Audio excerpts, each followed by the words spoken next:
dito humiga mga kaurag. Oh. Harap dito maligo eh. Dito sa bubong ko mga kaurag. Oh. Harap dito maligo.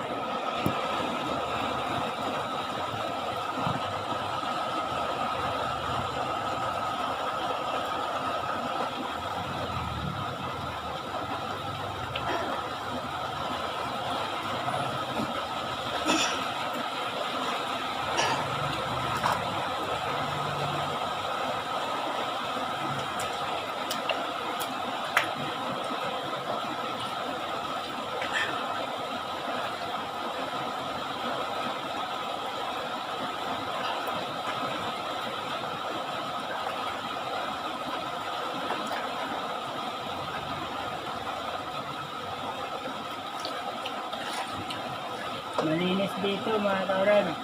Minalisan ko rito.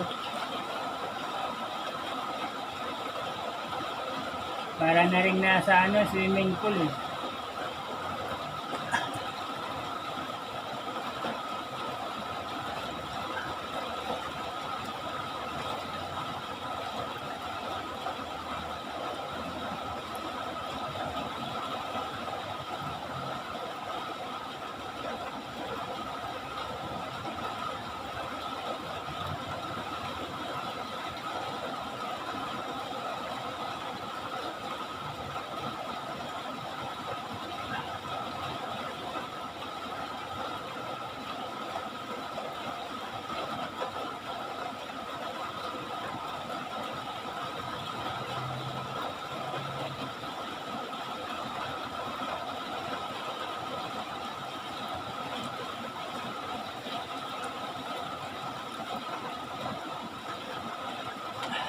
Harap humiga rito mga kaurag.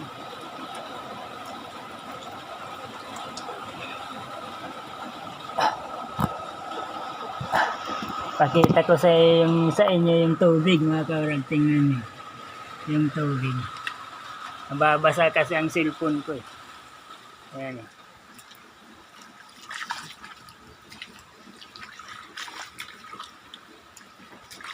Sarap dyan humiga mga kaurag eh. Hihiga ako dyan eh. Ito yung kalapati ko, lumipad oh. Yun. Tapos yun, yung dalawang kalapati kong puti, ayun oh, nasa wire oh.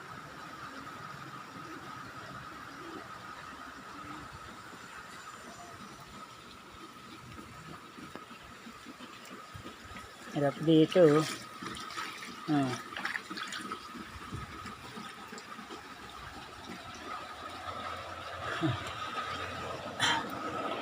Harap dyan mga kaurag.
Sarap magtampisaw dito mga kaurag.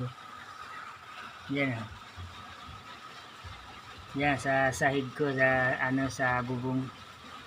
Pagkasarap eh. Parang nasa swimming pool lang din naman eh. Kasi nakatayos na yan mga kaurag eh. Tapos yung kalapate ko andun o.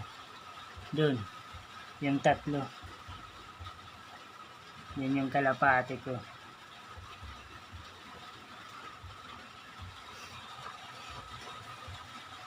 Kanina binabato na naman yung kalapate ko mga kalapatids.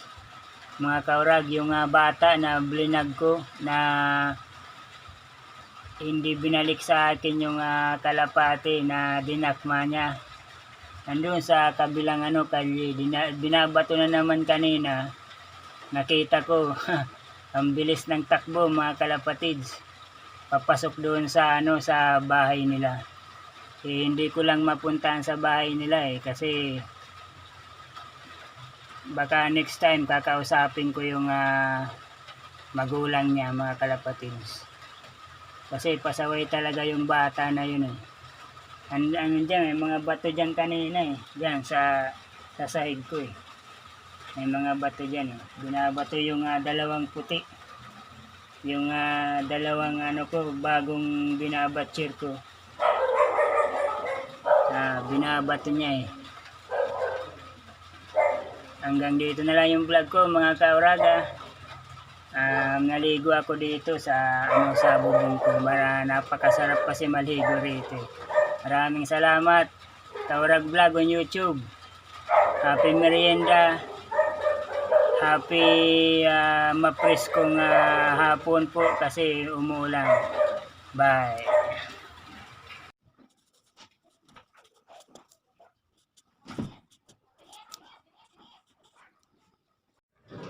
Gandang hapon mga kaurag, mga kalapatids. Bali, puntahan ko yung bata na yung baka makausap ko yung magulang niya mga kalapatids, mga kaurag.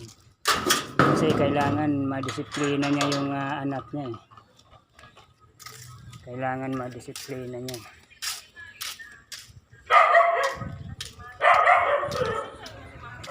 Nandito mga kalapatids, mga kaurag, dito sa bandang ito sa likod ng sa isang kalye lang namin eh, yung dati kong blinag dito mga kalapatids. Dito ang daan. Block 9 ata to mga kalapatids. Ito kausapin lang natin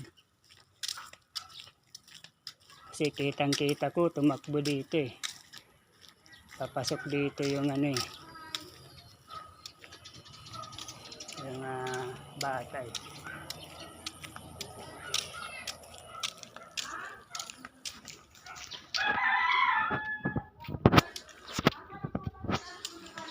Ito, nandito. Pogi! Brad.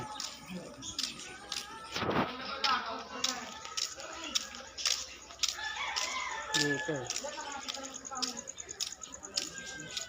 Nandito siya.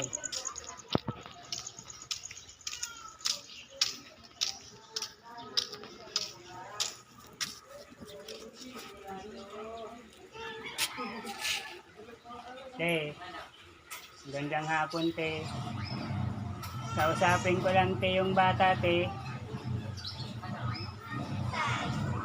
Yung batang lalaki te.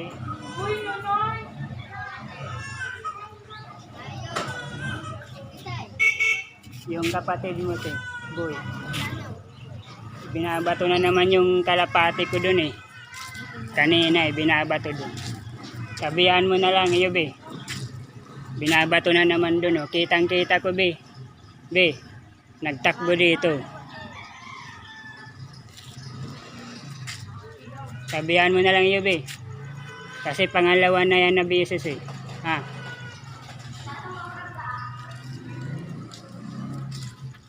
Bakit andito ka din? Mayat nag-agi ako pag di may binakala ko. Yan o, ipupag dyan na yan. Binabato na naman nung bata, boy. Si Allen, Yung kalapate ko, nasaan? kanina. Yan na sign. Buti, kitang kita ko, tumakbo dito eh. Papasok dyan eh, sa bahay niya eh.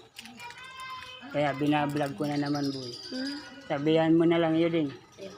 Pangalawang beses na yan din. Yung Ako na una, pinagbigyan ko siya eh. Ito, si Kading. Blinag ko lang mga kalapatids kasi gusto ko lang, purpose ko lang dito, madisiplina yung bata eh. Madisiplina lang yung bata. Wala akong purpose dito na gusto ko lang madisiplina yung bata mga kalapatids. Kasi bata pa eh. Lalo na kung lumaki yan mga kalapatids. Papaano na mga kalapatids. Kaya Ding, bahala ka na Ding. Ako na bahala. Be, yung kapatid mo Be. Pangalawa na yan Be. Sabihan ko ba?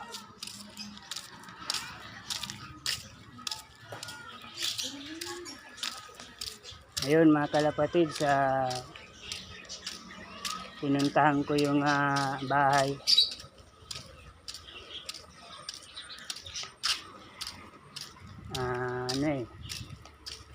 Andun pala si Kading eh. Kaibigan na naman siguro yun ni Kading eh.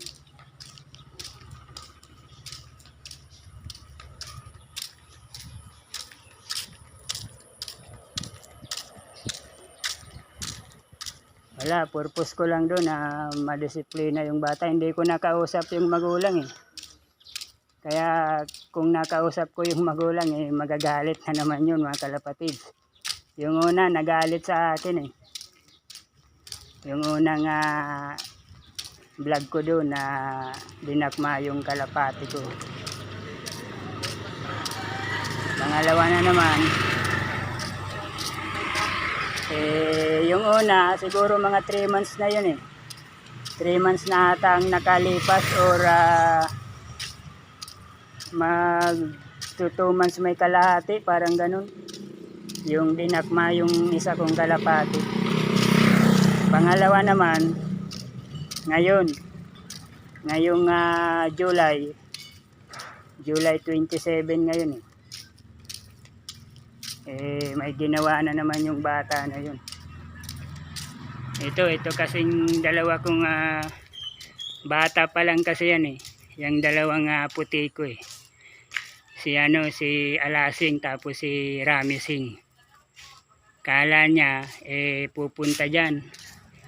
Nung binato niya dyan, kasi andun siya eh. Banda siya dun eh. Kitang kita ko eh pag bato niya eh.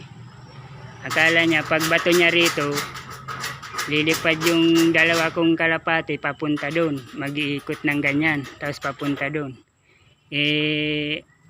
Di naman to ngayon ko pa lang to pinalabas eh, kaya dito pa lang yan naglilipad eh sa nito, sa parting ito. Kaya yan pangalawang ginawa na yan mga kalapatids. Nangangamba lang kasi ako kasi lalo na dito sa mga taga Deka Homes Distancia, alam ko may nakasubscribe dito eh. May nakasubscribe dito sa akin eh. Alam ko mapapanood niya to eh.